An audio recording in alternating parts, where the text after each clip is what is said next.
બનાસકાંઠા જિલ્લાના વાવ તાલુકાના ડેડાવા ગામમાં સામાન્ય વરસાદ બાદ પણ પાણી ભરાવાની સમસ્યા યથાવત રહેતા ગ્રામજનોમાં ભારે રોષ જોવા મળી રહ્યો છે।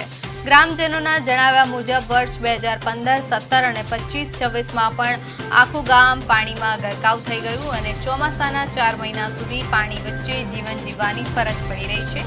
ગામની ગ્રામ પંચાયત, આંગણવાડી, શાળા સહિતના જાહેર સ્થળો તેમજ મુખ્ય રસ્તાઓ પર લાંબા સમય સુધી વરસાદી પાણી ભરાયેલા રહે છે। ઉપરવાસમાં વરસાદ પડતા જ ગામમાં પાણી ફરી વળે છે, જેના કારણે જનજીવન અસ્તવ્યસ્ત બની જાય છે। જાહેર રસ્તાઓ પર 4 મહિના સુધી પાણી ભરાયેલા રહેતા રોગચાળો ફાટી નીકળવાની પણ ગ્રામજનોએ ભીતિ વ્યક્ત કરી છે। દર વર્ષે એક જ સમસ્યા સર્જાતી હોવા છતાં કાયમી ઉકેલ ન આવતા ગ્રામજનોમાં અસંતોષ વધ્યો છે।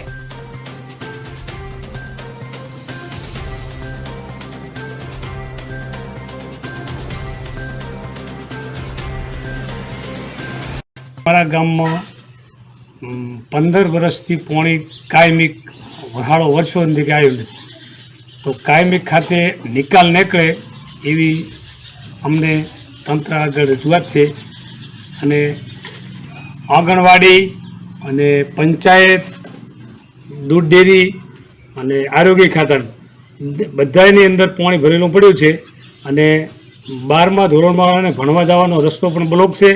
એની અંદર 4 ફૂટ પાણી ભરેલું પડ્યું છે। તો સરકારશ્રીને મારી વિનંતી છે કે તાત્કાલિક ધોરણે આ પાણીનો નિકાલ કરી આલે અને કાયમી ખાતે થાય એવી અમારી રજૂઆત છે।